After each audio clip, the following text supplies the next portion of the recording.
a number of women were, a number of Xhosa women, amongst them a Sangoma, a priestess diviner called Nongawuse, were tending crops when they heard voices calling out to them in the bush.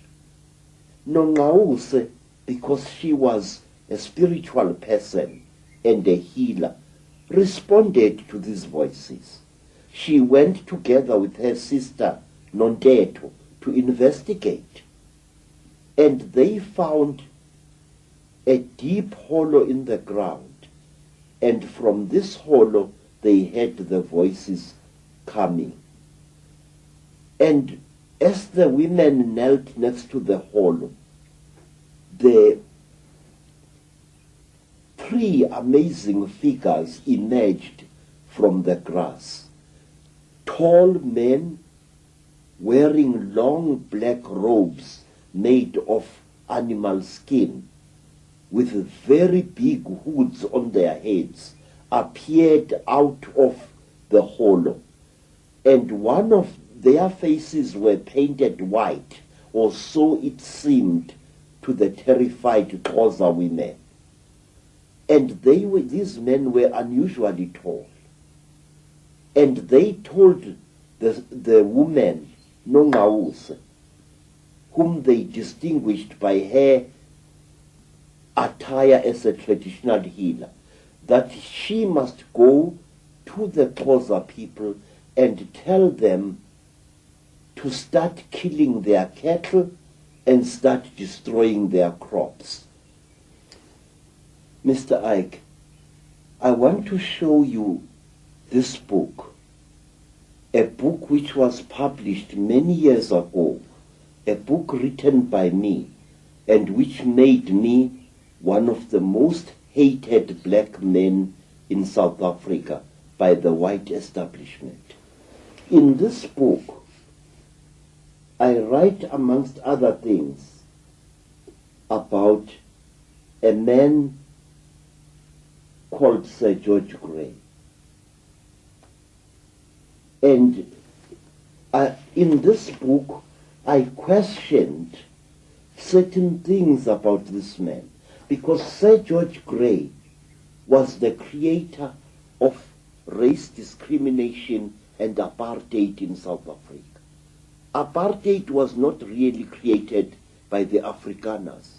It was created by this man many, many years ago.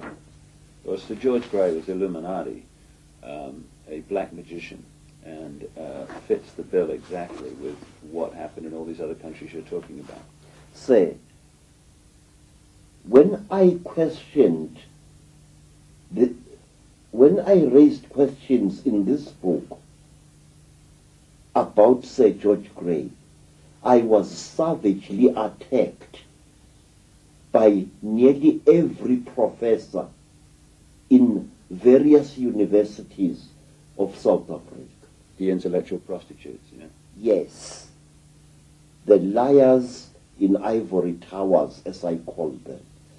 I said that the Xhosas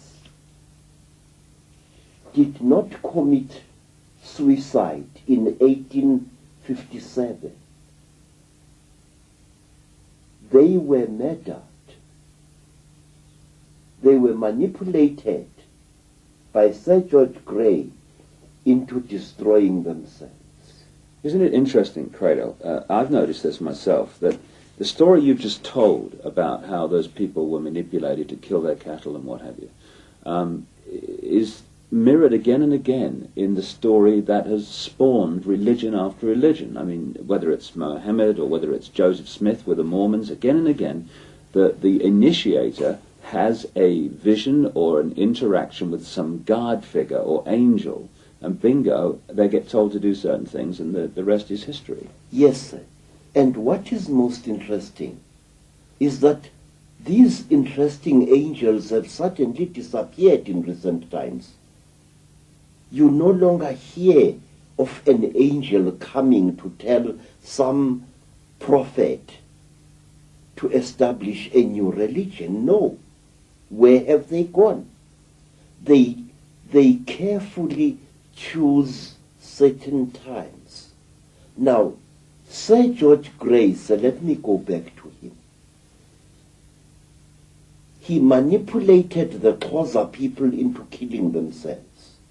And a poor woman, Nongawuse, became the scapegoat, because in every evil thing that has been done in Africa by the white colonialists, as well as by the Arab colonialists, there are always black scapegoats who are left holding the blame. And in this case, Nongawuse was. According to South African official history books, we are told that Nongawuse had had a dream that her people must kill their cattle, her people must destroy their crops. And as a result of Nongawuse's dream, thousands died.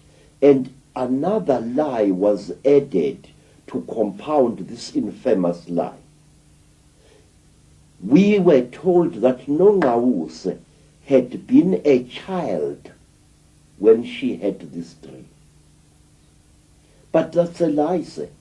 Photographs of Nongawuse taken after the terrible disaster show her as a mature woman who is wearing a beaded blanket. And on that beaded blanket, it is shown clearly in beaded patterns that she was a Sangoma who had undergone several initiations. She was not a girl, but a spinster woman in her 25th year. And Nongawuse had not had a dream whatsoever, sir. She had seen apparitions. She had seen men who posed as gods, who were disguised as supernatural beings, and she had not been alone. And another thing, sir, the Xhosa people would never have listened to the word of any mature child on a serious matter like this, because to all African people, cattle and crops were not regarded as their property, but rather as the property of the ancestral spirits. Now, Nongawuse became a scapegoat.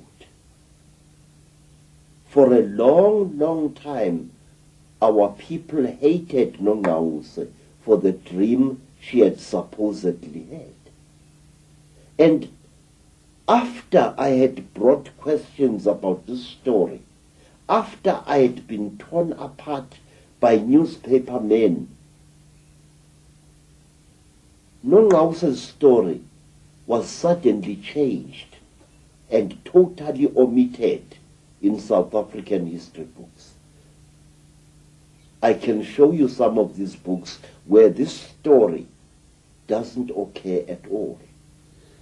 Credo, is this story that you're telling in this one incident, can you repeat that again and again across southern Africa as the Europeans took over? Was it a method they constantly used? Yes, sir.